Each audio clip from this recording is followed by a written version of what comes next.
Hey guys, Jambo Comics back in the comic room with another video for you guys. Some things I've picked up, some really cool stuff I'm adding to the collection. Just some kind of oddball stuff, but it fits into some runs I'm looking to finish up. So I thought I'd show you guys and see what we got. Just like I said, stuff that's a little different. Like, been working on this set a little bit, just as I find them. This is Voyage to the Bottom of the Sea, number 14. It was a great TV series, but from back in the day. And yeah, just kind of been working on those, trying to finish that little run up. And, you know, as I find them here and there at a good price, I'll pick them up. Got that for $1. It's number 14, Voyage to the Bottom of the Sea from Gold Key Comics. So, just a fun little series to read and collect. And this I just got because it was cheap.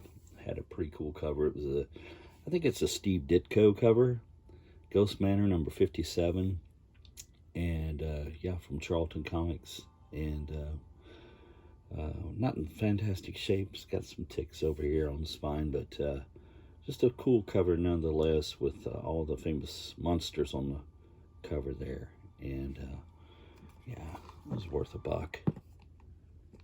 So glad to grab that.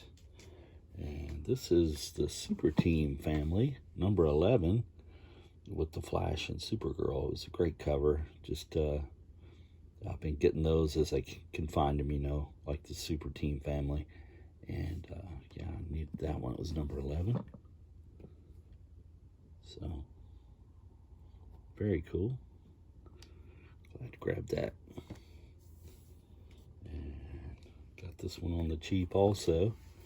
This is Marvel Team Up number 37. So trying to finish that run up, and maybe I'll get a video together on that run when I get it finished up and show you all the books. It was a pretty good run on that series. And yeah, it was just a lot of fun. Spider-Man teaming up with somebody different, it seemed like, every week. So very cool. It was mostly Spider-Man. I mean, there was an occasional guest that would team up with somebody besides Spider-Man, but mostly Spider-Man. So very cool. Number 37. Some good old Bronze Age action there. So hey, glad to grab that. And more Bronze Age here with Cole number 15. Just a great cover. I like that one. Almost finished with that series there, with that run there, but just very cool. From the creator of Conan, Robert E. Howard, came Cole the Destroyer. And speaking of Conan, I grabbed a couple of those to finish up my 1 to 100 run. So this is number 75. I didn't have that one, and I got it on the cheap, as you guys can guess, because, you know, Jambo's kind of a cheapskate. But nice Bronze Age action for a low price, and always enjoy getting it at a low price. Here's number 52, and a great cover there. I like that one. The damsel in distress, Conan in the foreground about to fight some creature. I think that's a John Buscema cover, I believe. It's number 52. Yeah, those are great. Love reading those. And here's a Warlock, Power of Warlock, number 6, with Reed Richards as the Brute from the Counter-Earth. So very cool. And this is a series I'm not actively seeking out, but when I find them at a cheap price, I'll grab them up and try to finish them up. I had the whole series at one time. I either traded them or did something with them, but trying to get them back again, but just here and there as I can find them. And that's pretty easy going way to collect, really. I mean, you just see them and you get them, you know, and just if you're like me, you have a room full of comics and you've got about well, you have a bunch of different series you're trying to finish up, and that's just one way of doing it, just getting them here and there as you find them at a good price. Here's number 118 of the Avengers, and co-starring the Defenders.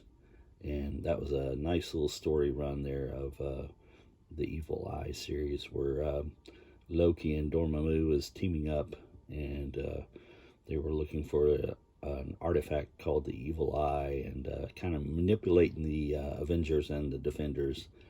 Had them fighting and stuff at one time. So it was a great little crossover and a great story. This 118 Avengers.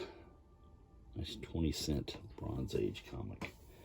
And this one is a little beat. The spine was a little jank, but I got it at a cheap price. I think it was $2.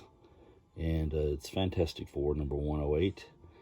And this was the story that Kirby was working on but never finished. So they put it together in this book and had other artists finish the panels and stuff, and the pages he didn't complete. So yeah, it was pretty decent and nice to see that. I'm glad they did that with the unpublished Kirby work and went ahead and used it in a story. So very cool. 108. And trying to finish up the Hulk run still. This is 128 with a Avengers crossover. So great cover. Hulk down in a hole, it seems like there. But great cover. Nice crossover. Incredible Hulk 128. A little wear on the spine, but that'll do until I find something better. And let me see what else we got. We got a nice Hulk 117 with the leader. So, very cool cover. Nice book. And mark that one off the list.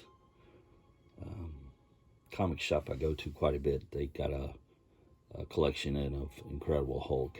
And I had most of them, but some of them, like this one, I didn't have. So, it was good for me. Try to knock off a few more of those that I'm needing for the run. And I picked this up. I don't think I showed you guys this. I had it on the Fossil show on Graphic Band's channel last Wednesday, but got it for $10, and I thought it was a pretty good deal. Spider-Woman #1, and just I always liked that cover. Joe Sinnott cover, and it was in pretty decent shape. Had a couple small ticks there on the spine, but $10, you know, it wasn't bad. So yeah, I was liking that. Always a cool cover. And finally, guys, save the best till last. I got a nice Golden Age book for you from 1949, and it was number 6 of Saddle Justice with a Graham Ingalls cover. And yeah, just great colors on that. It's an EC book. It's one of theirs that you don't see that often, Saddle Justice. I mean, you see a lot of the other stuff like Tales from the Crypt and things like that in the horror, you know, genre, but you just don't see too many other westerns. But Saddle Justice, very cool, and I was glad to grab that up for $20. And it had a few problems, yeah, but I mean, it was a nice EC book for $20. The spine was a little rolled and had some issues, and had a piece missing off the outer edge there, but nonetheless, it was complete, and the staples were attached, and just very glad to grab that up, man. Nice Graham Ingalls cover on the front, some Al Feldstein inside, I should say, and Bill Gaines work in there also, so very cool. Glad to grab that up, and at a good price, and some nice Golden Age air for you. So that's it, guys. That's the haul. Just some good stuff I picked up and enjoyed getting, and I've read some of those and some good reads. So if you see them out and you find them at the right price for you, grab them up too, because they're always great to read old books like that. I appreciate you guys stopping by. Hit that thumbs up for me if you would. Leave me a comment. I'll get back to you guys. Enjoy talking to you. And as the beautiful Stacy Dash says, subscribe. Thank you, guys. Have a good day.